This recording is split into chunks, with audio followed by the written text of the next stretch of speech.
Hey, we are live. What is up, fight nerds and dirty gamblers? I am Erik, and this is Erik Bets Fights. Thanks so much for stopping by, y'all. It is Thursday night. I can't believe it's Thursday already. This week has been flying by. It's Thursday night, and that means it's time to get down on some big money bets. This is my favorite party of the week. You know, the way I always describe this show is we got all our smart bets in, right? You've probably listened to a bunch of people break down the card and talk about the money line bets they like, make their picks, and figure out the sides that they're going with. We got most of that stuff behind us already because the fights are in the morning this week, aren't they? So the fights, I usually say the fights are like less than 48 hours away, but yeah, they're way less than 48 hours away. Actually, I think the fights start at like 9 a.m. where I live in Vegas, so Pacific time. I think the fight started at 9 a.m., which means I got to get up in the morning on Saturday to do the best bet show on DFS by the Numbers YouTube channel. We do that show an hour before the fights kick off. So I think we're going to start that show at like 8 in the morning. So your boy's going to have to set an alarm on a Saturday, which I don't love, but hey, that won't kill me, I guess. But yeah, you guys, I'm super, super excited for tonight's show. Our guest tonight is going to be Dan Tom.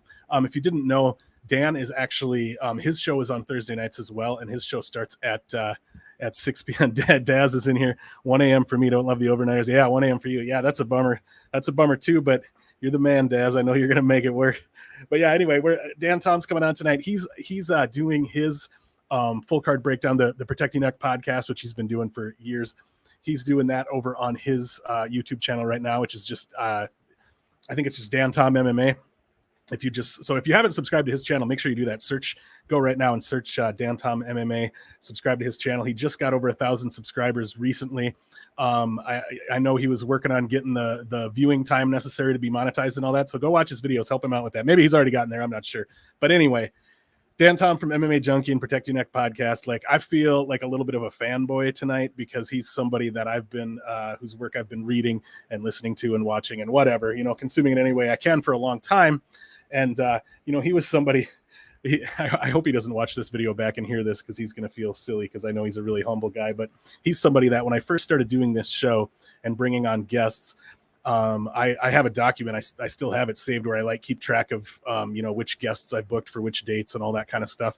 But at the bottom of that document, I have a list of these are potential future guests, like people that I've gotten to know on Twitter that are cappers and that kind of thing. And I've just kind of typed those people out so that I have a list I can look at when I need to book guests. And there's a few guests that I put on there that are almost like a wish list where I literally put little notes in parentheses where I was like, maybe someday. And probably going to need to get my viewership up first or, need to get my footing a little more before and Dan Tom was kind of one of those maybe someday guys, I didn't expect to get him on the show this soon. Not that I thought he's going to big league me or something, but you know what I mean? I haven't been doing this very long and he's somebody I really look up to. So anyway, I sent him a message on Twitter. I shot my shot, so to speak. And I was just like, hey man, I know you don't know me and whatever, but I'd love to have you on the show. And I just kind of explained the show to him and he got back to me and he was like, yeah, man, I'd love to do it. So very cool guy. Excited about that. Victor De Jesus, what's up? I came to watch the replay, but glad I'm catching it live for a bit. Yeah, that's awesome, Victor. Yeah, this is going to be a good show. Dan, like I said, Dan's over breaking down the card on his channel right now. He's going to hop over here when he's done. So what I did, I prepared a few things. It might be 20 minutes or something before he's able to get over here. So it might be a little while yet. So what I did is I kind of prepared some stuff to go through just to sort of vamp and waste some time a little bit while we wait for Dan to get here. Sicky popped in. Hey, what's up, Erik? Not much, Sicky, man. I'm doing great. Victor, I love it. I love how there's there's a handful of people who Daz being number one, and then there's Mushroom and a few other guys who are in the chat for every MMA show, and they all get to know each other and they're talking in the chat and stuff. So it makes I love that feeling when I've got people in the chat who are happy to see each other and stuff. So that's cool. Patrick from Addicted to Combat. What's up, Erik? Love the morning start times, mimosa fights. Yeah, dude. If you guys haven't subscribed to Addicted to Combat, make sure to do that as well. Patrick puts out a full card breakdown every week. He puts out a props and best bets type thing every week. Then he does a quick little recap show afterwards. He puts out some good stuff.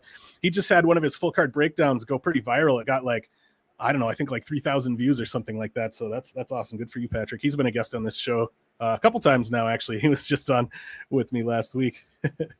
The man, the myth, the legend, Daz Files. What's up, brother? That's right.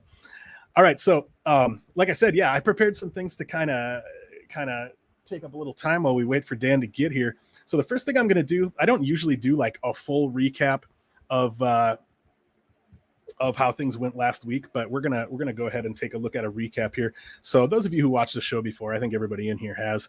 Half the people who are in here right now have been guests on the show already. So anyway, so we always do a 2-leg parlay, a 4-leg parlay, and a 6-leg parlay. So I'm going to let you know how that went. So for last week's show, my 2-leg parlay, or we didn't even end up going over the parlay because we skipped that part. But anyway, I did have the parlay prepared. We didn't do it on the show because for those of you who were around last week, my car broke down.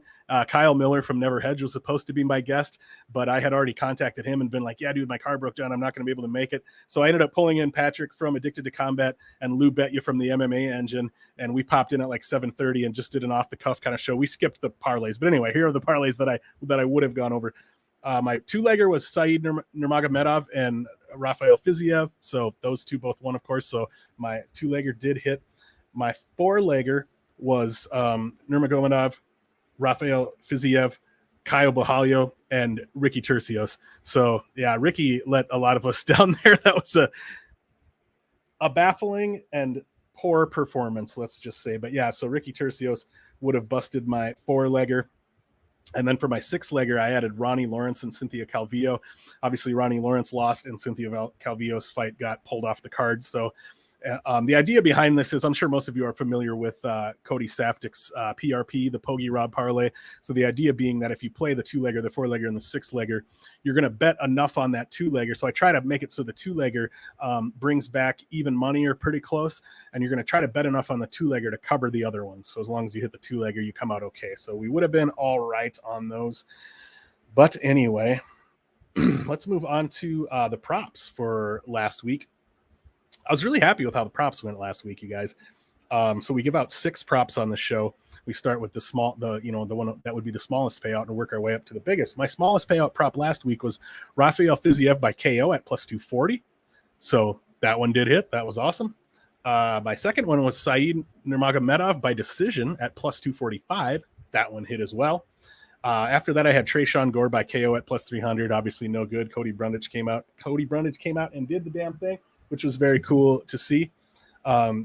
Cody had just been a guest on my buddy Lou Betya's show. Lou Betya and Uncle Weezy did a show breaking down the Tresean Gore and Cody Brundage fight. It's on the MMA Engine YouTube channel if you haven't checked that out.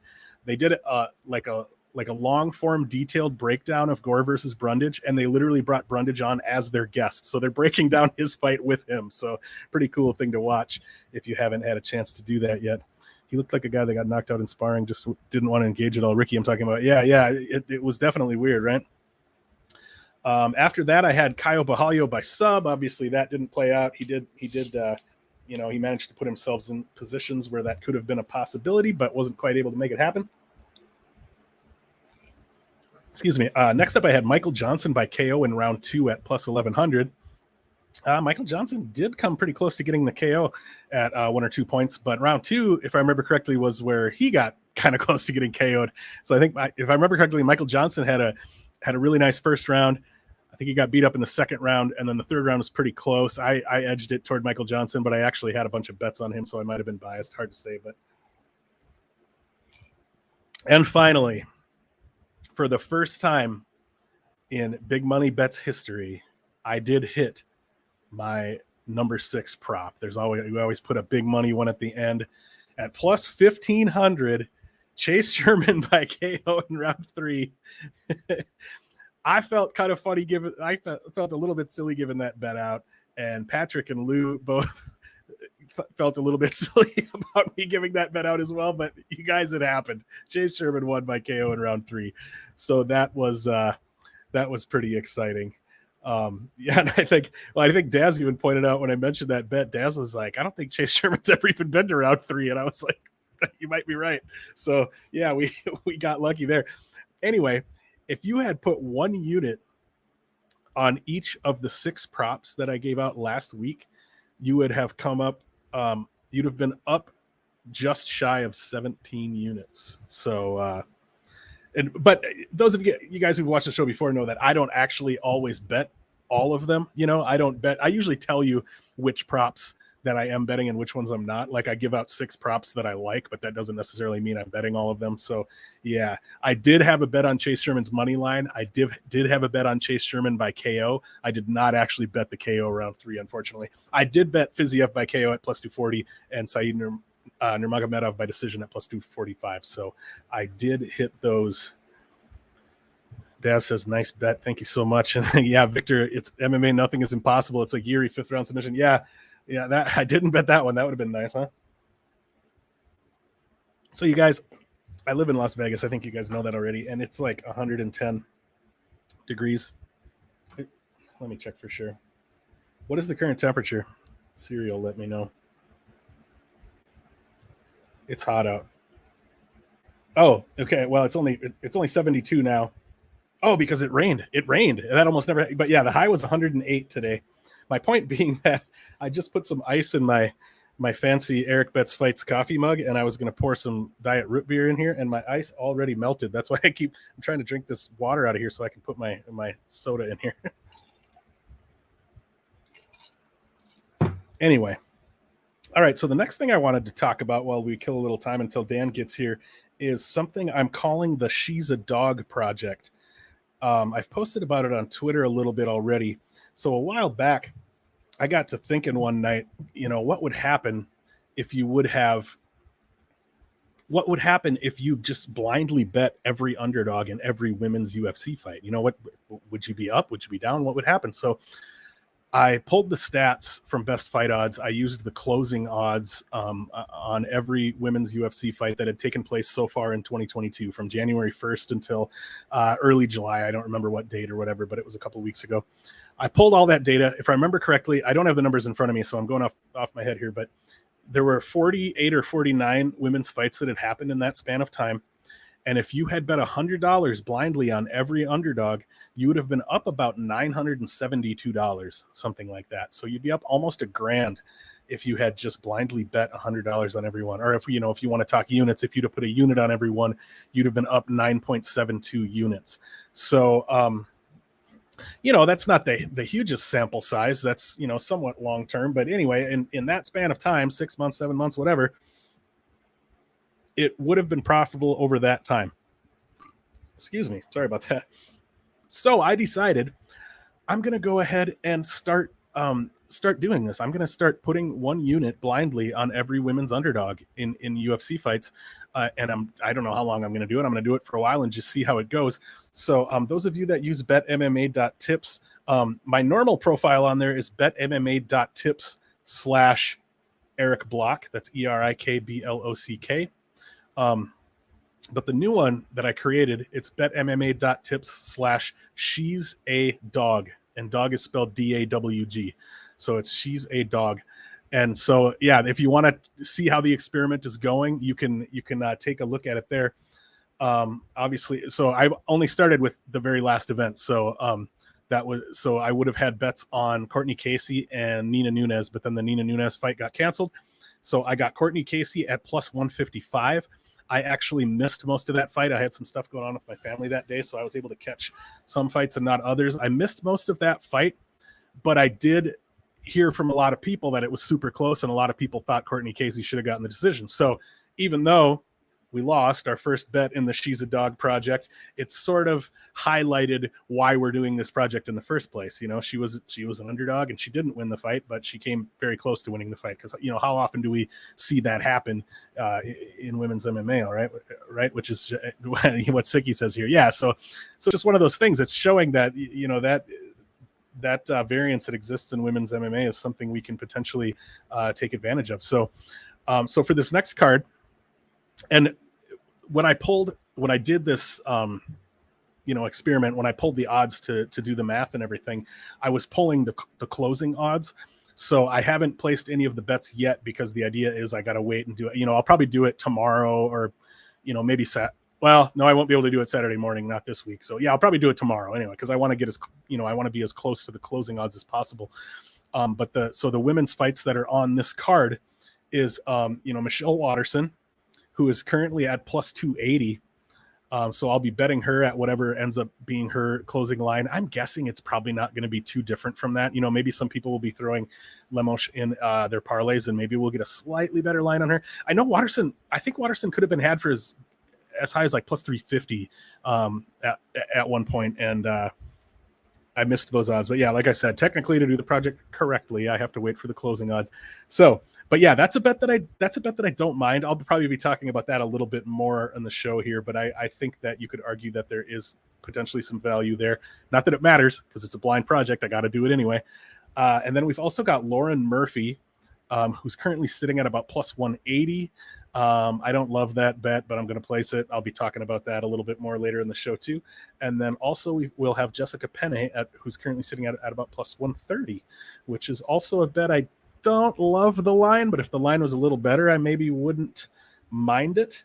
But yeah, the She's a Dog project, just wanted to kind of talk about that a little bit. Victor says it's cool and interesting project. Yeah, I think it is. Well, I'll share this with y'all. Before I started this YouTube channel, I initially dipped my toes in creating MMA betting content on TikTok, and I don't even use TikTok anymore, but my wife loves TikTok and she's on it all the time. So I decided to give it a try. I still have a profile on there or whatever, but I don't use it. But I did this same project, but I did it with heavyweights. So I automatically played every heavyweight underdog for one unit, and that didn't work as well. Actually, I pulled the numbers for that recently too because I wanted to check that out, and it was not with all of the heavyweight fights that have happened so far in 2022. It was not profitable. Actually, it was pretty bad. If you would put one unit on every heavyweight underdog, you'd have been down it was in the neighborhood of like 12 to 15 units. I can't remember exactly, but Sicky, would you put via decision for Watterson or just taking the money line? Get greedy. For the project, I have to just do the money line because those are the numbers that I pulled to figure this all out. So for the project, I'll just do the money line, but I agree with you on her decision prop, and maybe I'm showing my hand a little bit there, but we might talk about that a little bit more later in the show. But yeah, just the money line for the project. Let's see, we're sitting at 726 here. Is anybody watching? Anybody watching Dan's breakdown right now? You know where he is on the card? I was watching it before I came in here. Anyway, all right. So another thing I want to talk about a little bit, kill some time. I went back through all of the props that I've placed for this show because I keep track of everything in a document. I went back through all the props that I've placed for this show, and I pulled up some of the ones that I've won, and I thought we could go through some of those to kill a little time here. So I already talked about that. I managed to hit 3 of them last time: the Fiziev by KO, Said Nurmagomedov by KO, Chase Sherman by KO in round 3. I think 3 might be the most I've ever hit. I've hit 3 before, but never anything with numbers at like plus 1,500. But yeah, I'm going to go through a few of those. I did hit when Andre Fialho fought Miguel Baeza. I got Andre Fialho in round 1 by KO TKO at plus 600. So that one came through for us. That was a nice one. Another round 1 KO that came through for us was Tyson Pedro when he fought Ike Villanueva. I got that at plus 500. That was a nice one. Oh, this might have been actually before the Chase Sherman one. This is the best. This is the best one that I had hit, I think, was when Claudio Puelles fought Clay Guida. I bet Claudio Puelles by sub in round 1 at plus 1,100, and he did come through with the round 1 sub there, so that was a nice one. This one I put on here. So whenever I prep for this show, we do 6 official props for the show, but I always end up with a list of maybe like 10 or something, and I pick my 6 and I put those on the list, but then I keep some other ones on the list too that are like, these are the ones that I was considering but I didn't play. So yeah, that just a disclaimer there. This is one of the ones that I was considering, but I didn't actually give out on the show, was when CJ Vergara fought Clayton Rodriguez. CJ Vergara by decision was plus 500, and CJ Vergara won that decision. And I was kicking myself because I was like, man, that was one of the props that I liked, and I didn't end up playing it, and he came through. Another one that I hit that I wish I would have put more on. I kind of hate it when people say that, oh, I won this bet, I wish I would have bet more. Like, obviously, you wish you would have bet more on every bet that you won, right? Like, looking back. But this is one where what I mean is I wish I had been wise enough to see that this was a spot I should have put more on, and it is a spot where I should have been wise enough to see it, and that was Alonzo Menafield by KO in round 1 when he fought Askar Mosharov. That was plus 300. I did also bet in that fight. I bet Alonzo Menafield inside the distance, which I think it was at like plus 115 or something like that, and I wish I would have put like 10 units on that. Like, that just seems, I only put like 1 unit on, but it's like inside the distance there against, it seems like a given now looking back, but I guess that's how it goes sometimes. Let's see. Another good one that I hit recently was Karine Silva by sub in the Poliano Botelho fight. That was at plus 550. She came through. Joaquin Buckley by KO versus Albert Duraev.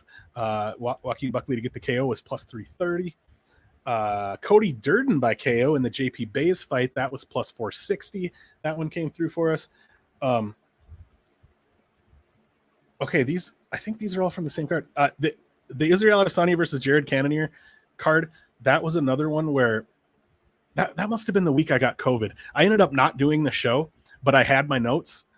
I had all the bets ready to go. So Israel Adesanya by decision at plus 125 was going to be my lowest one, which would have been, I think, the lowest. I think it would have been the lowest number one that I've ever given out.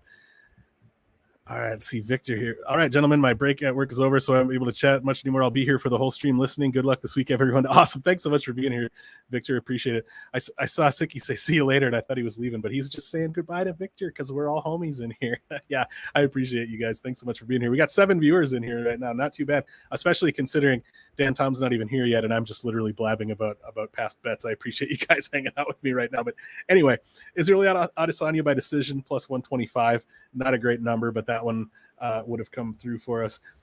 Julia Stoliarenko by sub versus Jessica Rose Clark at plus 350.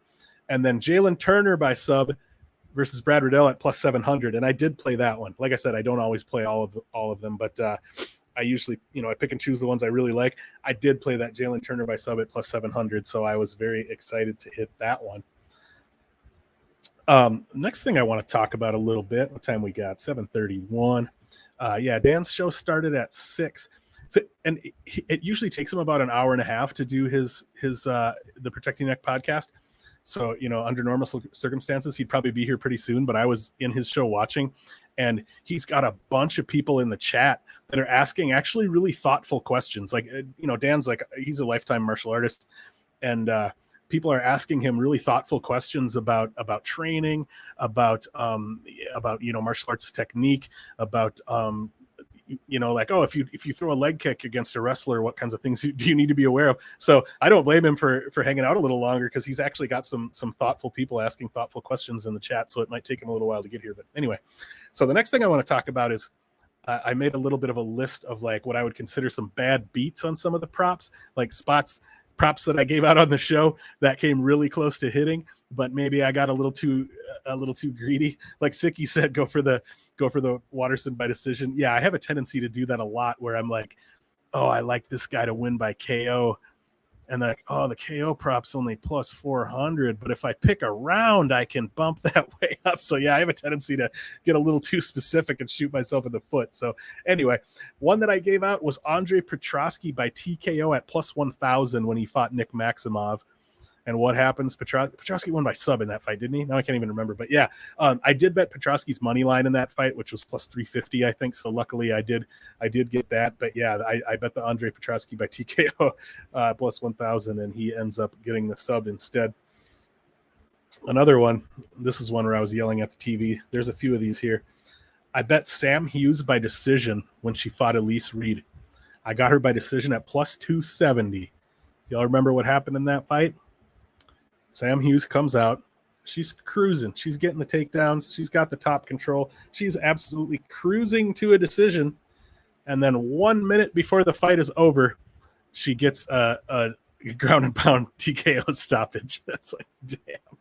Oh, if I would have just bet Sam, I mean, her money line was even pretty decent for that fight. I don't even remember what it was, but I mean, her money line was probably like, I don't know, 1 plus 180 or something.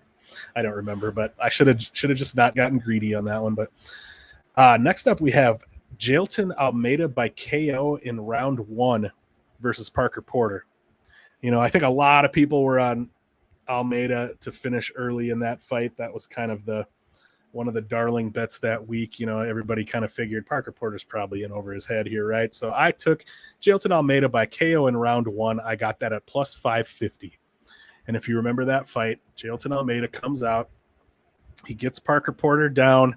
He's wailing on him. He's landing strikes. I'm yelling at the TV, yes, just keep punching, keep throwing strikes.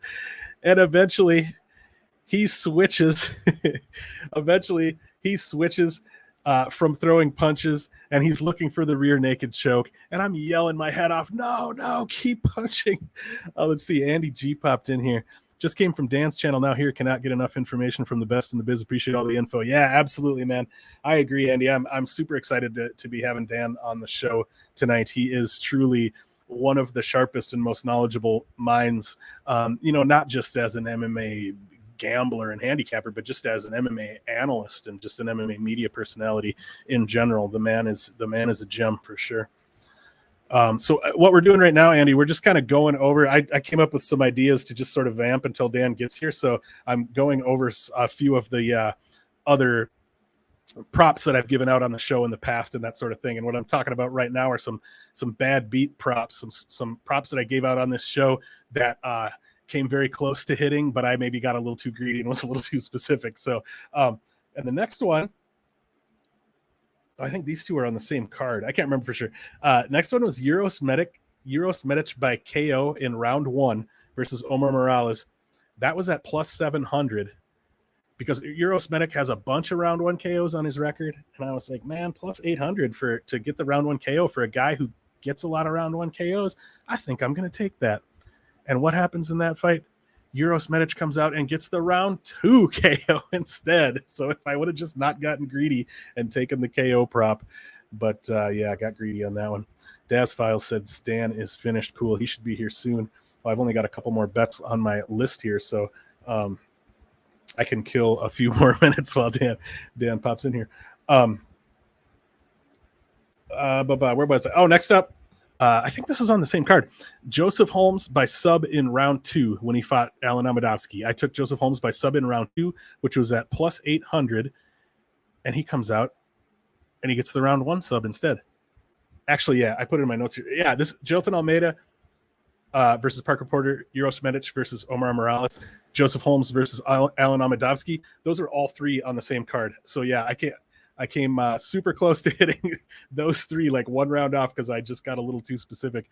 And then the last one I put on here as my bad beat prop, the biggest plus money one that I had here was in the Robbie Lawler fight.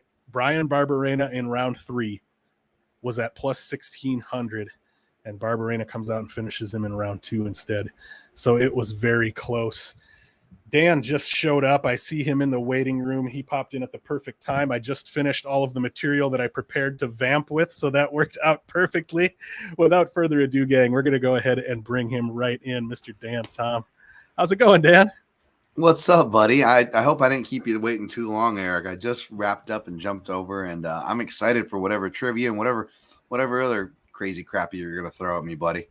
Yeah, man, whatever we decide to do. No, it was perfect. I prepped some stuff to sort of go over and waste a little time. I went through, since we give out props and parlays on this show, I dug through past episodes and grabbed a bunch of props that I've hit before, and then a few where, like close calls where if I would have just not gotten so greedy, ones that I could have hit, some sort of bad beat props. So, and you popped in right as I was finishing up, so that worked out great.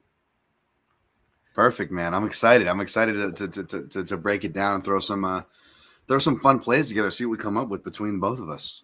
Heck yeah, man! I love it. I was watching your show before you popped over here, and this was the first time I ever noticed. I always thought that was an actual wood wall behind you, and I could see it moving, and I was like, "Oh, that's just like a tapestry or whatever."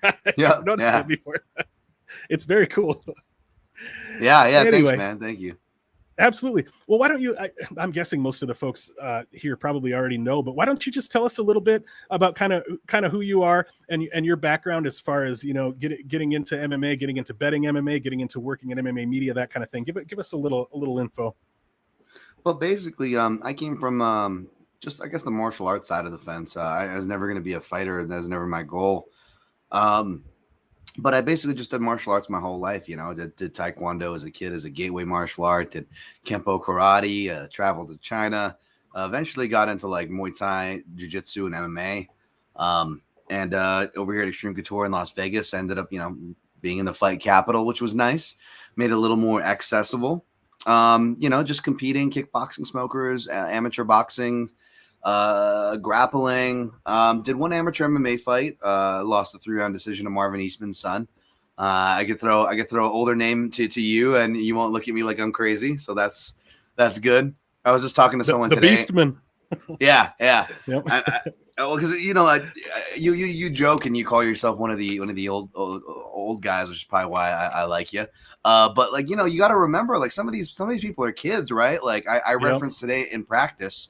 I'm in an MMA program now, actually, right now, and there's like potential fight, and they're really coaxing me to do it at the end. We'll see there to answer your question. But I was referencing like this underhook getup I was showing somebody. I was like, yeah, you works out of side control too. Dan Henderson Fedor, and they were like, who? Right. And I was like, Dan Henderson, Fedor. And I'm like, God, I'm old. Am I that old? Yeah. Am I that old? Right. What's going on? So yeah, you never know. But I've been around martial arts since the '90s, essentially, man. So I getting into MMA was kind of a natural, and got a concussion going for my second amateur fight. Hopefully, I don't repeat that here. And that sent me to the media side of things, where I just decided, I'm going to break down fights and keep busy. That got noticed. One thing led to another. I'm working for a media place, and then I get hired to another media place, and eventually I found my way to MMAJunkie, man. It was kind of crazy happenstance. So I weaseled my way onto the platforms and radio shows like MMAJunkie Radio that I came up listening myself. So it was pretty cool. I'm pretty dang grateful for that. That's so cool, Dan. Yeah, it's isn't that just always kind of how it goes? It's like the best laid plans. Like I feel like that's how things go for me a lot of the time too. Like honestly, when I started this YouTube channel and started just breaking down fights, like I wasn't even thinking about like necessarily making connections and doing this kind of stuff. I was like, I've started watching tape. I've started I've been betting fights for a long time, but I always did it with secondary information. I was always just listening to podcasts and reading breakdowns and doing it that way. And then when I started doing my own tape study and actually doing my own primary research, I was like, well, now that I'm doing this, I might as well start making YouTube videos.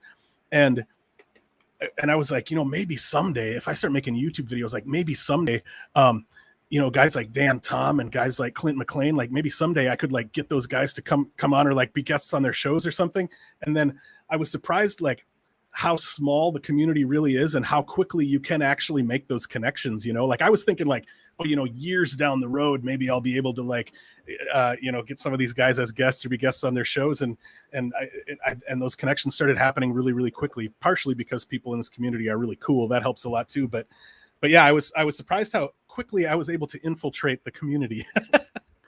Well, you're a cool cat, man. And honestly, you're right. I think it's easier than most people realize. Maybe I shouldn't say that, because it's like now, what they say, everybody's got a podcast and this and that. So I don't know if, people don't realize it, but no, you hit it right on the head. And in fact, you'd be surprised, and people are surprised. They think like, they think that because you cover the sport that like, I can just get tickets to every fight, or that I know everybody, or I can just pick up the phone. And you're like, it's not that I don't want to help. I don't know anybody. I don't have those contacts. It's not my beat. Or whatever, right? But then another part of me, I do that too much in my head, where I don't realize, to your point, how easy things are, and like how much I can connect with people. Or sometimes I find out people I'm like that have no business reading my work, or like reading my work. I'm like, oh wow, you read my work, and they're like, yeah. And then I just don't ask people on my show, or I'm really bad about booking guests, something I'm trying to get better about. But yeah, to your point, man, people are much cooler than you'd think, and you mentioned already some cool people like my guy Clint, and yeah, man, I like that. I like that. These really like cool and positive people tend to link up and be friends with each other too. That's a nice little perk. Absolutely. And Clint's actually going to be, I can't remember if it's next week or the week after, but for those of you listening, Clint is going to be a guest on the show soon. I can't remember the exact order of guests in my head right now, and I definitely don't want to go too far down this rabbit hole. So I'm just going to say this, right, and then we'll jump into talking about the bets. But like you said, as far as like kind of finding like-minded people and finding cool people and like you were talking a little bit about in a way just sort of selling yourself short, like not even trying for opportunities because you don't have the confidence or something like that. And I know that that's something you talk about on your show sometimes. And I just want to say before we move on that I have a lot of the same neuroses that you have, so I've always connected with you in those ways. Man. Like I have a lot of the same confidence issues and self-esteem issues and stuff like that. I totally hear all that. So anyway, we don't need to make this a therapy session, so we can move forward. But so yeah, we'll go ahead. So what we'll do, we'll start off with the 2-leg parlay. I always give the choice to the guest. Would you like to give your 2-leg parlay first, or would you like me to kick it off? I'll start off just because the only confident legs are those 2 legs, so it's a perfect building leg, right? Because right. I don't want to tip my hand as far as how I approach the parlay structuring, but you like to kind of have your base, so to speak, right? So I'm just going to consider this my base. This isn't going to be the sexiest 2 pairing because of that. That's why I'm kind of putting this heavy caveat in there. So forgive me. I do have some high number, props and some fun stuff. When we get to it, I'll let you cue those up. So don't get me wrong. I'm not going to be completely square here, but this is a bit square, and it's essentially the building blocks that I felt strongest about on my show. So I'm staying consistent here. But I'm going to go with, where'd it go? Amanda Lemos, she's my most confident. I know, -300. Wow, Dan, really? And Puna Soriano, -225. Not quite even money, not plus money either, obviously. So it's chalky, but I think they are solid building blocks. If you maybe like something that Erik says here better, or to add in. I like it. As soon as you sort of gave that caveat there, I was like, Lemos is going to be the first leg. I was pretty sure that's where you were going. Yep. Sure. And yeah, I mean, and one mistake that I've made on this show a lot is trying to create the sexy numbers. I started out always like trying to give out these big props and trying to make sure the parlays were big. And over time, I had to remind myself that, like, Erik, it doesn't matter how big the numbers are if the bets aren't winning. I need to start actually picking bets that are going to win sometimes. So yeah, I do make the mistake sometimes of, throwing an underdog in the parlay or putting some, people who are close to even money in there and that sort of thing. But yeah, I like that. That parlays well, so to speak, into mine, because actually Puna Soriano is one of the legs of my 2-legger as well. I really think that the only shot that Dulce's got there pretty much is the KO, and I just think I don't think very highly of Dulce. I guess overall, the guy's obviously a athletic specimen and a physical freak, but I think it's one of those situations where he's been able to avoid really developing a super deep MMA game because of that level of athleticism and strength that he has. He maybe hasn't had to worry about some of the details so much. And so, I do like Puna to win that one. And then I actually went with Miesha Tate as the other leg on my 2-legger. Nice. My breakdown for this fight generally is kind of, I think Lauren Murphy really tends to rely on having a physicality advantage. And she might have a little bit of that here, but I don't think it's going to be as pronounced as it has been against some other opponents. And I think, from a technical perspective, I really think Miesha Tate is the better fighter, probably everywhere. I think that she's going to have an advantage pretty much anywhere the fight goes. And also, I just think she's faster. She's a better athlete. She's more agile. She's quicker. And normally we might be looking to fade it's a 35-year-old fighter who already retired and came back. But it's like, then on the other side, we've got Lauren Murphy turns 39 in 2 weeks, I think. So it's like, even more fadeable on that side, right? So yeah, I went with Miesha Tate and Puna Soriano, and I came out to plus 120 with my 2-legger. Nice. I like that. And then, I don't want to step onto the next one, but I like your choices there because it kind of rolls into mine. And I think that the listeners can, do their own mix and matching and make some plus money value off this as far as what they like from us. I like that a lot. That's much more sexier in multiple ways than mine. Awesome. Yeah, go ahead and roll into your 4-legger, Dan. Okay, so my next choice, even if I had to go, not just the next 2, but like gun to the head, which one do I like even better of these next 2? Well, my number 3 would be Miesha Tate as well. And I know it's dangerous because it's WMMA and these things. So I actually went in temp fate and double dosed it and double chalked it. Also added Emily Ducati. And if you're playing at home, you add those two to the Puna Soriano and Lemos. That's plus 356 for a 4-legger. So not too bad. 4 legs. I mean, 4 legs is a lot in MMA. So maybe you'd even want more, so to speak. But again, these are all chalk, and some of these are heavily chalk that I went with. So, mind you there. With Murphy, I really like her striking, and I do worry she could throw Miesha Tate off here with it. But she hasn't had as a consistent takedown threat. Now, Miesha wasn't getting to her takedowns very much. She got stuck on the back foot. That kind of worries me. But I got to imagine she shook off those mistakes and are kind of ready to, about what is her second or third fight in now as far as this version of her career. First one down at 125, but I like the way she looks going around. So I added her there. Emily Ducati, that's a low price because we haven't seen her in the UFC, but she's got good striking, good improvements, was the Invicta champion.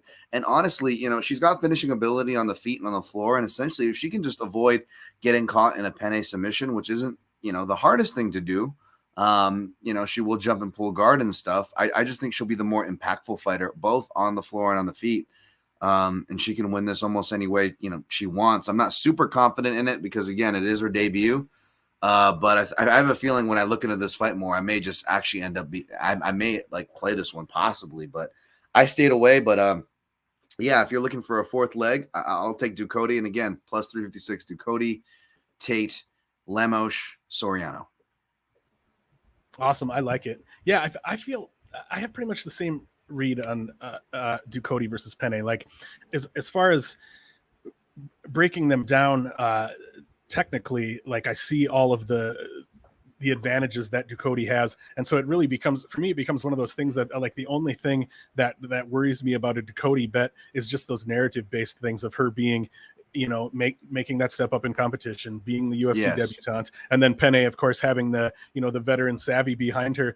But besides those kind of ethereal things that you can't really grasp onto as far as to figure out what to do with them in your capping, when it comes right down to actually watching the tape and breaking down their skill sets, I do see a lot of advantages for Ducati there. I like that. Nice. So for my 4-legger, to recap, I had Tate and Soriano in my 2-legger. I added Suma Derj at minus 260. I just overall for this fight, I just kind of feel like Suma Derj's movement is potentially going to frustrate Schnell. I think Schnell's going to have a hard time kind of getting a hold of him and arrowing in on him. And sometimes we see Schnell get a little bit frustrated and start kind of recklessly kind of lunging in with punching combos. And I think if he's having a hard time closing the distance and having a hard time getting to Suma Derj, and he starts getting a little reckless and coming forward with those punching combos, I think Suma Derj is the kind of guy that's going to be able to just target and bop and potentially catch him with the counter coming in. I do like Suma Derj to probably find the KO in this fight, so I threw him in there as my 3rd leg. And I went like a little bit more risky here with my 4th leg. I went with Brian Ortega. I have some concerns about Ortega here. This is a fight that I kind of keep going back and forth on. But I guess where I've ended up on it for the most part is that, I do think Rodriguez will have the upper hand in the striking. Obviously, Ortega has improved that area quite a bit, but I still think Rodriguez is probably, going to have the upper hand there. I think he'll be able to land leg kicks. I think he'll be able to get his kicks going. But I also think that, a lot of people who are arguing against Ortega here are arguing that, he's not a great wrestler. He doesn't even really push the wrestling a lot and that sort of thing, but he also doesn't really need to all the time. He doesn't really need to come out D1 style. Like, he's one of those guys who can, he'll even in a clinch, he'll try to scramble to your back or he'll pull guard, or he doesn't necessarily have to actually shoot takedowns here to potentially get the fight to the ground. And with the way Yair looked, even with Max Holloway on the ground, I mean, Max was dominating him on the ground. So if Max was able to do that to him, I just, I shudder to think what Ortega might be able to do, especially if he's able to get to the ground and have quite a bit of time to work with. So I do like Ortega here. So then with with Misha, Soriano, Sumaderj, and Brian Ortega, it comes out to plus 388 for the 4-legger.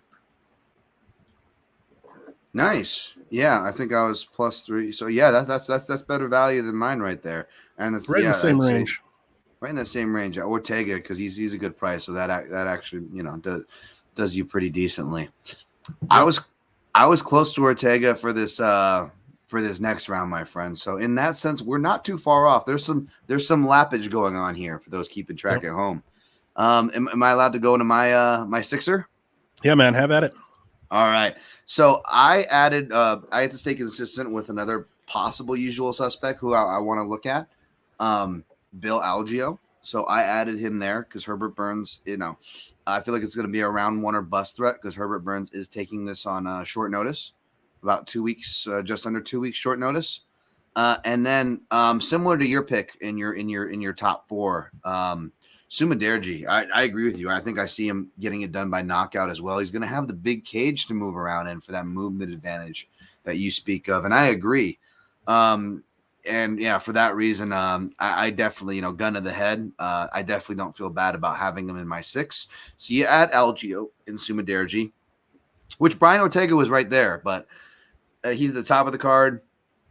Got some other fun plays to throw out for him, so we'll leave him alone for now. But yeah, you parlay all those 6, and it's plus 819 for Soriano, Lemos, Tate, Ducote, Algeo, and Sumaderji. Plus 819. Awesome, I like it. Yeah, that Algeo Burns fight is one that I've been having trouble with and going back and forth to. Like after watching the tape, I was like, yeah, Algeo should win this fight, but I was like, same thing you said. Like Burns he's going to be dangerous early, but if things don't, if he meets resistance, he's probably going to fall apart. And I've been thinking, I think what Burns is up at like plus 175 now or something. And I've been like, man, if he gets much better, I might take the shot, but I don't know. It's one of those fights that I should stay away from. I should just stay away from it. But yeah, right. and so far I have, so hopefully I will. But or live bet. I didn't say it on my podcast, but actually I forgot that's a good live betting opportunity. If he's able to get control. And if he's able to control Algeo for a large part of the round and not submit him, you're going to get a good number going into round 2. And it tells you that, well, he got him in his best submission and his best positions in his best round, and he still wasn't able to pull out the victory. So live betting opportunity. Yeah, I think it's a perfect live betting spot. Good call. Yep. All right. So next up to add on to the 6-legger, I went with Shane Burgos at minus 160. And I do think that this is potentially a pretty close and greasy fight.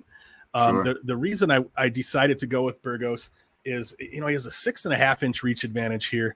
I think he also has a power advantage. I think he has an output advantage. It's a fight that I expect to play out mostly on the feet. I think both guys will have their moments, and I do think it will probably be close, but just because of those advantages that I see for Burgos there, I do lean him. I think the line is probably about right. So it's one of those, I always treat it differently with parlays. I suppose, ideally you shouldn't. You probably shouldn't be parlaying lines unless you're actually seeing some value in them. But let's be honest, we all do it, right? We just kind of have some fun and throw them together. Sure, and I don't know that I don't know that I see value in that line, but at the same time, I'm throwing it in here because I do think Burgos should probably win. And then Savage. I went much riskier for this last one, and actually he was an underdog when I first put him in here, and then I looked at the odds today and he's not anymore, but I put Da-Un Jung in at minus 115. I bet him at plus 125. When I finished the tape on that fight, I was expecting to find him as a small favorite, and then when I pulled up the odds and saw that he was plus 125, I was like, all right, well, I got to take a shot on that. And this is, I definitely do think it's a close fight. The odds reflect that. I agree with that. I'm hopeful that Da-Un Jung will look to wrestle here. It's not, he landed 8 out of 9 takedowns in the William Knight fight. Outside of that fight, he's only attempted, I think, 4 takedowns in his entire UFC career. So it's not like it's not like he's a guy who's typically looking to wrestle. But he showed in that William Knight fight that he's willing to go that route when he feels like that's his best path to victory. Like he obviously didn't want those, that ball of muscle throwing those hammers at him. And he's like, well, I'm just going to take the guy down. And it worked. It was effective.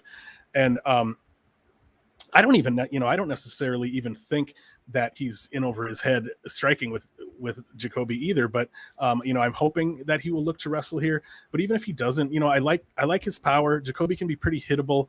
And obviously, Jacoby's a credentialed kickboxer. He's a technical kickboxer, but I think he kind of needs his room to work. He needs to be given that space to get that kickboxing game going. And I think Jung might not give him that space to work. So even if he doesn't look to wrestle, I'm hoping he's going to be able to squeak it out there. But I bumped it up quite a bit by throwing in that minus 160 and minus 115 at the end. That gets me up to plus 1384 for the 6-legger. Wow. That's huge. That's huge. That's like almost plus 500 more than mine. But yeah, you got Don Jung on there. Or it's definitely Ortega, risky. Burgos. Yeah, no.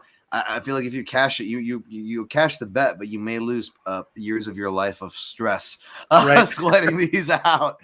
No, kidding. Of course, the whole card's kind of matched up that way, which is a good thing from an entertainment perspective. So, wow, man. No, I like that. It's huge value. And I'm on those picks too, I believe. I think I'm on all those picks that you played. So I'm definitely rooting for you here as far as that goes. So. Yeah, what I was going back through the notes for the past shows to kind of pull out some props to talk about and stuff. I looked back through I think this is about the 14th episode of the show or so I haven't been doing it for a super long time. But I think I've only hit the 6-legger all the way through once. And then I hit if Holly Holm would have won that decision against Ketlin Vieira, I had her on my top ticket. She was on my 2-legger. All the other 5 legs hit, but I lost all of them because I had her on my 2-legger. So that's that was a bummer. But yeah, I had her in a parlay that would have saved my night too. But that's definitely how it goes. But yeah, no, I always make the mistake of like not parlaying when my main card picks or my full card picks like actually hit and like on big percentages. Like those are the nights where I always forget to parlay. It's funny how that works. Works. The homie Lou Bet is in here. I'm late to the party, but hey Lou, what's up, Lou? Thanks so much, Lou. Did Dan Tom give out a yam bag bet? I don't think he did. But maybe we can get one out of him before this is over. I love Lou's trademark yam bag. That's a great name. Not a great visual sometimes, but no, it's a great name. Shouts to Lou Bet in there. That is quickly risen to the top as far as like the signature bet, right? Like everybody knows the yam bag now. I love it. Dude, how can you not love that? That's great. Good stuff. That's great. All right, let's go ahead and move on to the second part of the show. Is a little something we call highly improbable. This is where we talk about our Nice. our six favorite prop bets on the card. We start with the one that has the lowest payout, and we work our way up to the one that has the highest payout. And like I said, when I started doing this show, I was going for the sexy numbers, but I was never hitting any bets. So I used to have like my lowest prop would be like a plus 500 or something. I was never hitting anything, and I was like, all right, we got to get a little more realistic here. So yeah, last week my 2 lowest ones were Fiziev by KO, which was like plus 225, and Said Nurmagomedov by decision, which was plus 245, and I hit both of those. So that was hey, they hit though. That's nice. Yeah, you weren't here for the recap of those, so I gotta shout this one out again, even though I already did earlier. But it was the first time in the history of the show that I hit my biggest one. My number 6, the biggest prop was plus 1,500. You ready for this, Dan? What was it? It was Chase Sherman by KO in round 3. What? You had that? Yeah. You savage. Whoa. Yeah, I couldn't believe it. It's the first time I ever hit the big one. So that was round 3s awesome. are the best. Aren't they the best to hit the round 3s? Isn't the best? Absolutely, dude. Love it. Yeah, why don't you go ahead and kick it off, Dan? What do you got for your lowest money prop? Lowest money one. Shit. All right. How many of these do I get off the top of my head? Just real quick. I just want to. We usually do 6, but if you've got other ones you want to throw out, that's totally fine. Okay, no. Perfect. 1, 2, 3, 4, 5. Yeah, I have 5 as of right now, but I'm playing one as we speak here. Cool. My lowest number 1 is going to be Ortega sub. It's my most confident one though, for what that's worth. It's only plus 210. I missed the plus 400 opener. You can get boosts maybe to get it up around the plus 300 neighborhood, or I'm not only the worst in line movement, I have the worst houses as well. So like I always just have like the shittiest of shit lines. So like between that and then playing conservative, like that's why my good nights are never really that great, or part of the reason. So yeah, only plus 210 here, 1 unit.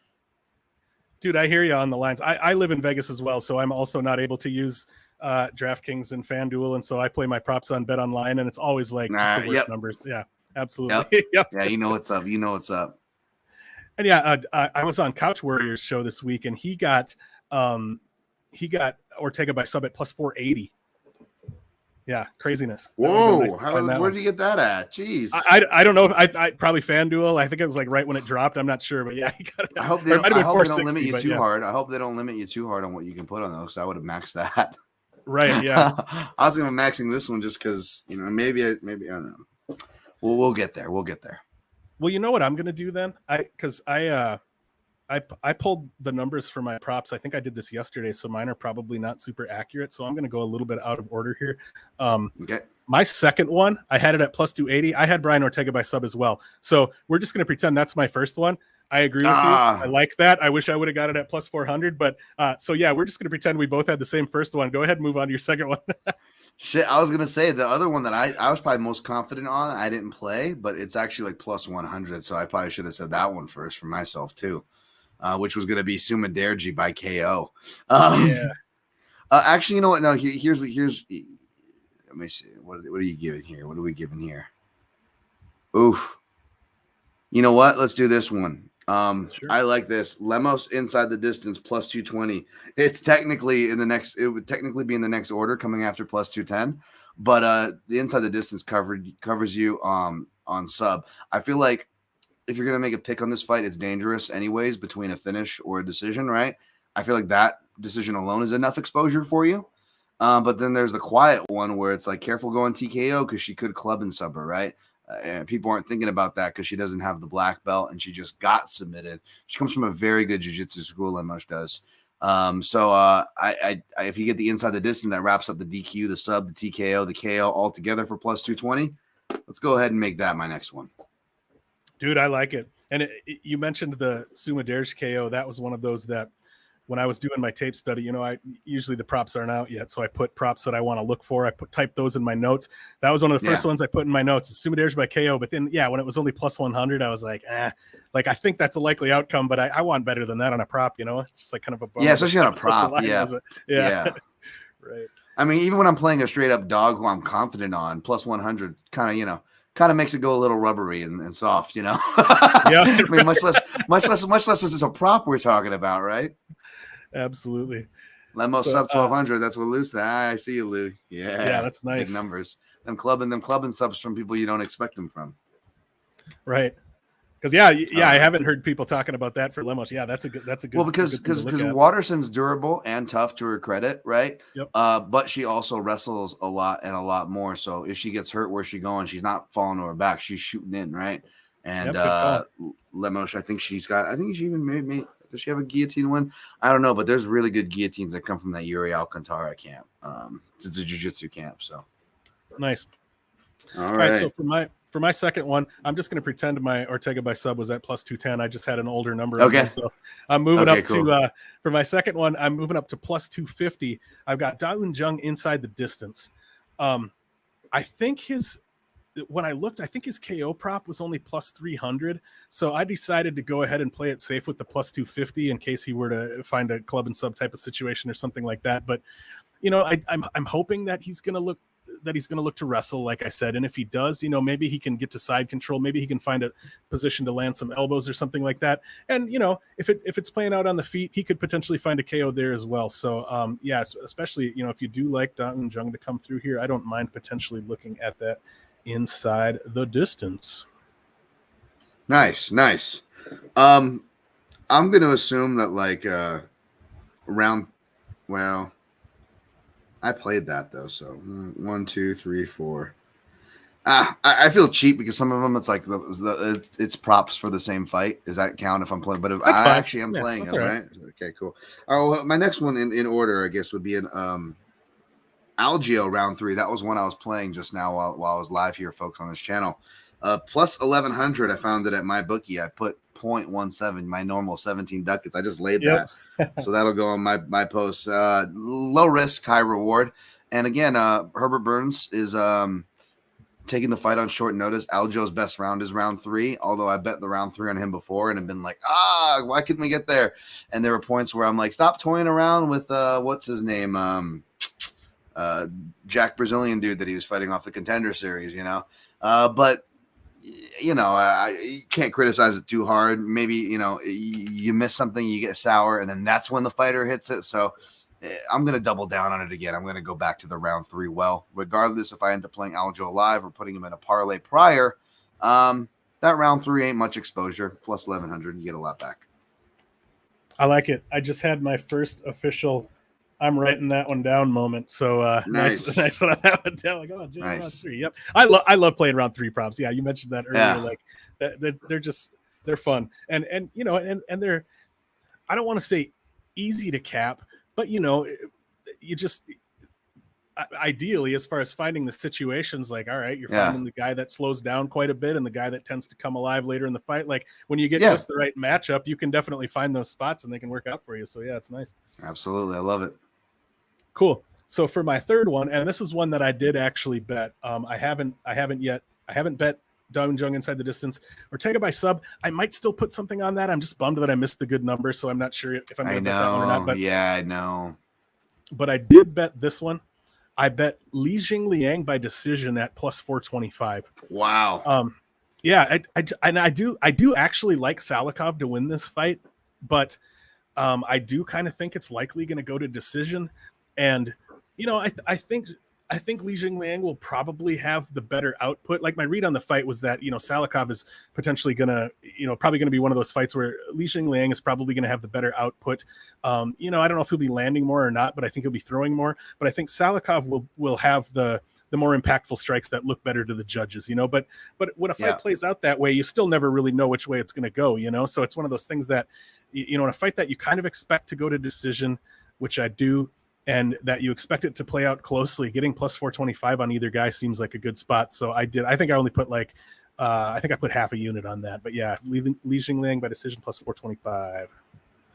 Nice. I guess my next one is going to be another is Lee as well. I hope you're wrong in that case. I mean, I did play the Lee money line to cover in case the decision happens, but this was another one where Salikov has his weakest rounds in round 3, although he's gotten better with his pacing. And Lee has his worst rounds in round 1 and arguably has his best rounds in round 3. So I actually went with Lee round 3 at plus 1,200. And for the same thing we were talking about Lemos, as far as club and sub, Lee has 4 submission wins. They're all by guillotine.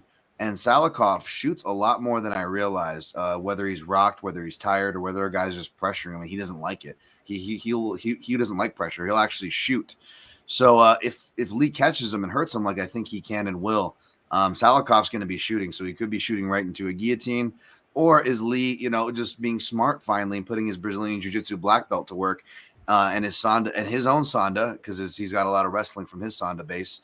And he's actually going and pursuing takedowns after working, up in the States for 12 weeks at Sanford with all the wrestlers there. Does he just go for the submission outright and cook him and get it? Kind of like Alex Garcia did. So I played I better save that other one. Sorry. Well, you know what? Fuck it. I guess they both can count for the same one. I spilled the beans. They're both the same number. 1,200.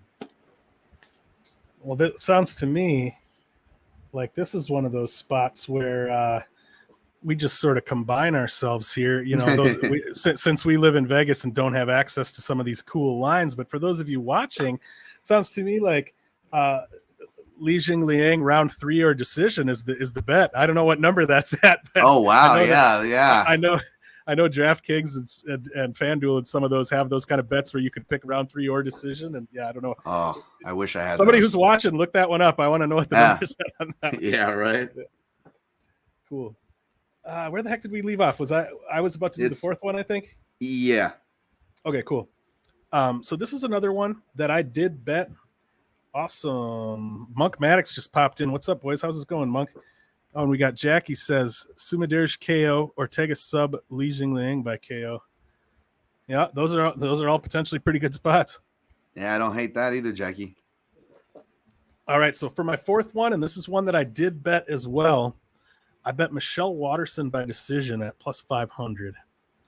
Whoa! And yeah, it's a scary one.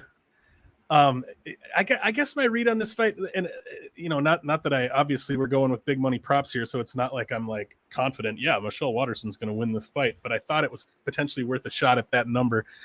I'm hoping that Waterson's going to have a speed and agility advantage here, and going to be able to keep her movement going. I'm hoping that she's going to have a wrestling and grappling advantage. If we look at the numbers, unfortunately, I think Michelle Waterson only has like 29% takedown accuracy, and Lemos has 89% takedown defense. So, looking at the numbers, and I know you talk about this a lot too, like if you're going to look at the numbers, you also need to look at the details of the fights, because the numbers don't tell the truth a lot of the time. And this is one of those situations where that's kind of the case. Lemos has only faced 9 takedown attempts, I think, and she was only taken down once, and that was by Angela Hill, I think. So she hasn't faced a ton of takedown attempts anyway.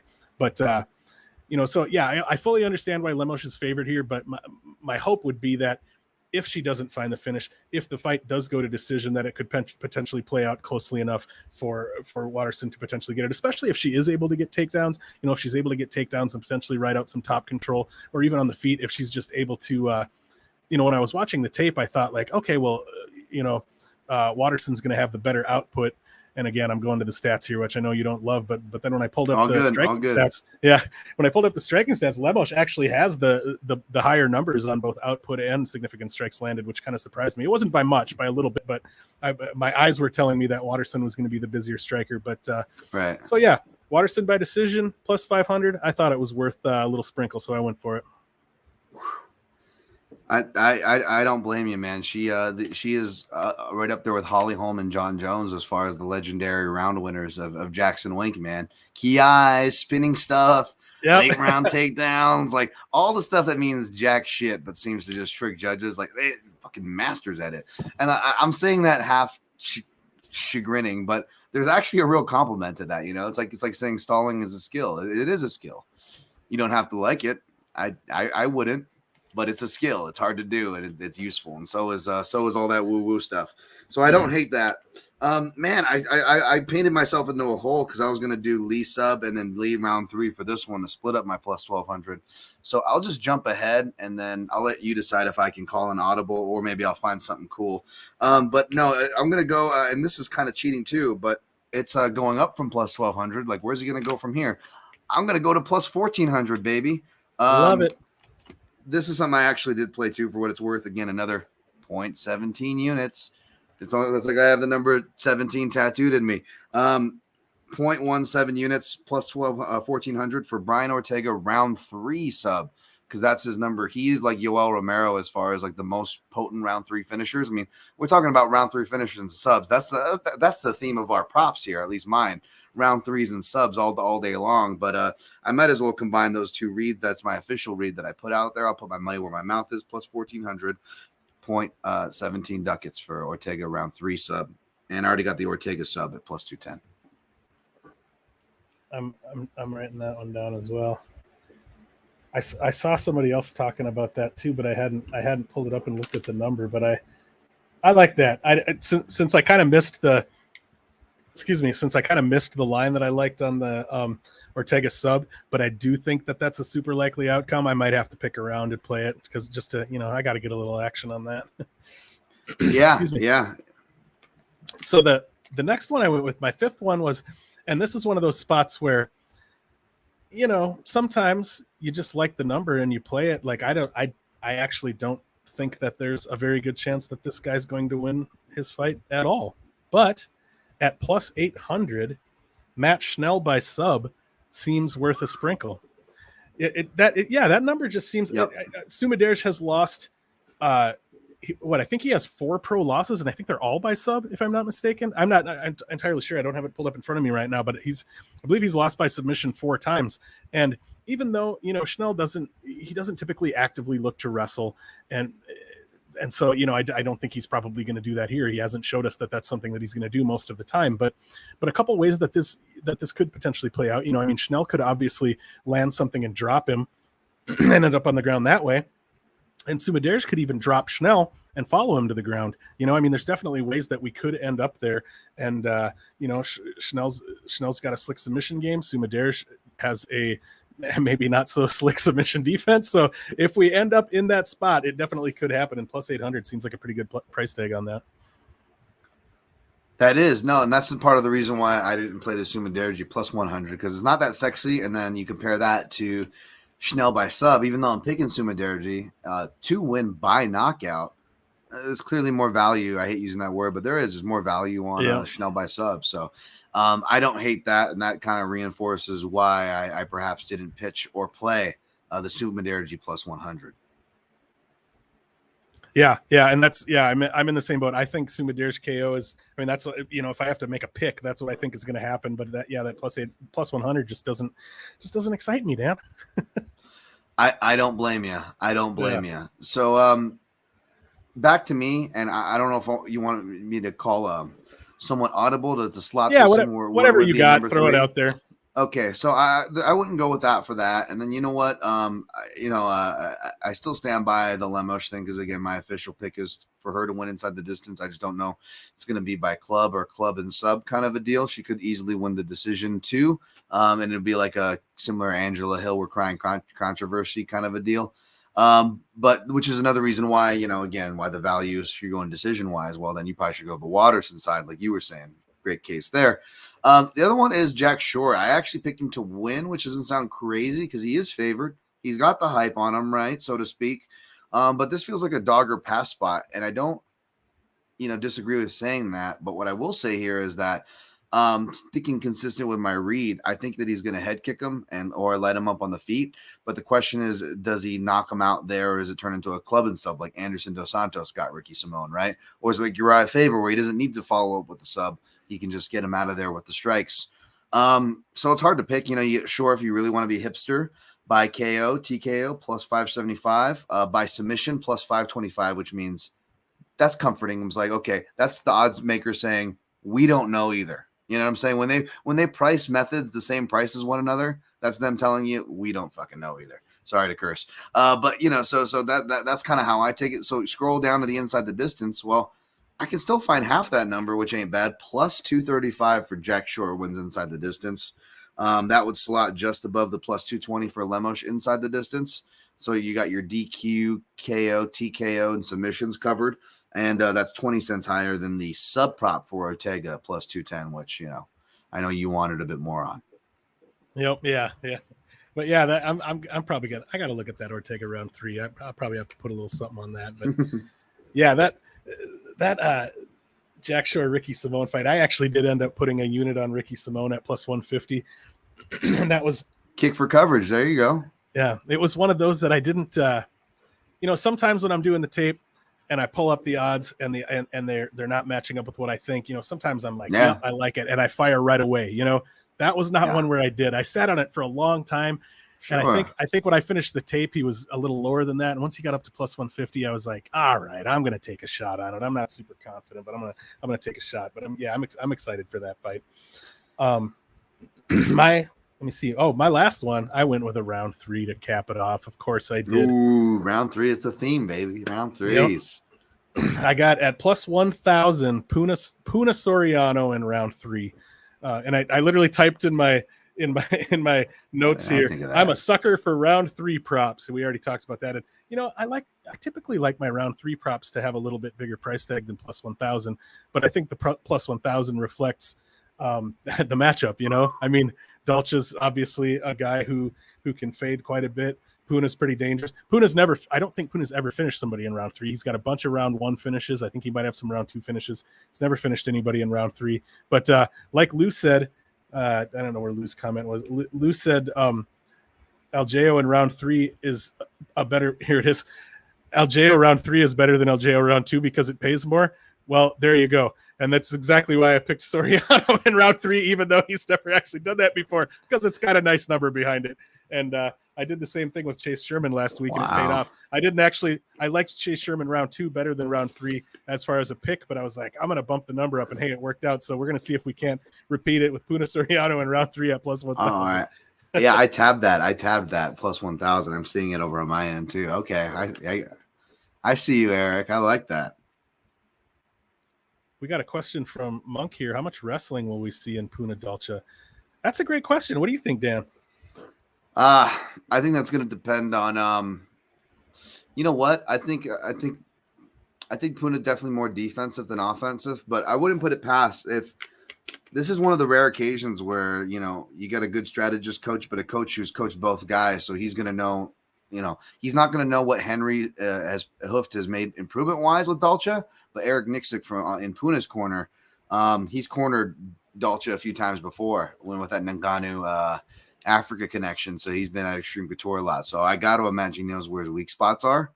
And it's just going to be up to Puna if he can really kick it into that gear and put the pressure on. I want to give him a pass with the knee for the, the Maximov fight that he, let's be honest, unbiasedly, he probably should have won, right?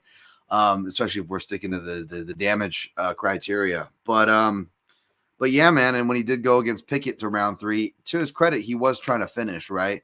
I know the Brandon Allen fight, that was a weird anomaly that wasn't going his way. Needless, I don't know what I'm going to play on Puna yet, but I tabbed that because that's a nice number, plus 1,000 for round 3. Dolce does get tired. Yeah, that's I do think that's a good spot. Jimmy gave you a shout out here. Hey, Dan from the Protecting chat. Hey, Jimmy Kudo, what's up? That's right. Jimmy says, "What are your thoughts on this card? Good or bad?" You mean like from just like as far as the quality of the card, or like, yeah, I mean, I think there's definitely some fights that I'm really excited about here, and I think same. The UFC they almost always manage to, if nothing else, they know what they're doing as far as putting together a compelling main event. Anyway, I think the main event is a good fight. I think the co-main event's a really interesting fight too. Yeah, there's definitely. But honestly, I'm one of those weirdos that like I'm rarely more excited for one card than another card. Even a big pay-per-view, like I literally get excited for every card almost to the same level. Even a low-level fight night card that doesn't have a lot of star quality on it, I'm just as excited for that as I am for a big pay-per-view because I just love watching fights. Well, you talked about growing up a martial arts kid. I was the same way. I've been obsessed with martial arts my entire life, and that's how I got interested in mixed martial arts. So it's just been like I came out of the womb obsessed with martial arts, and then at about 15 years old, I saw UFC 2, and then the obsession turned into mixed martial arts, and then a few years ago, it more specifically turned into betting mixed martial arts. It's all sure. Came from the same root. It's evolving basically, but yeah, and so.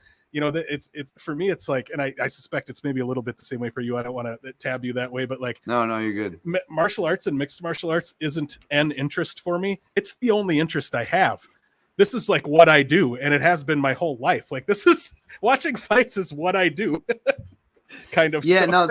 Despite the UFC schedule beating the ever living crap out of me, this is actually a good card, man. I even my hipster ass can't even hate. This is a good card. It's got great matchups on it. So yeah, I say it's good. Yep, I dig it. Awesome. Where did I end up here? Did we went through all of them, didn't we? I accidentally scrolled away. Props. Yeah, we got them. That's it, gang. Let's see, what do we got here? Gabriel Huber. Shout out to Gabe. He's always in the chat, and he's always sending me messages on Twitter and stuff too. I like talking to that guy. Real fanatic speaking, love it. James says, "What's good? Dan brought me here too from his chat. Awesome, thanks for coming over, James. Appreciate it. Hey, yeah, those of you who came over from Dan's channel, or those of you who haven't watched the channel before, I got to do this. Please go ahead and give me a sub while you're here.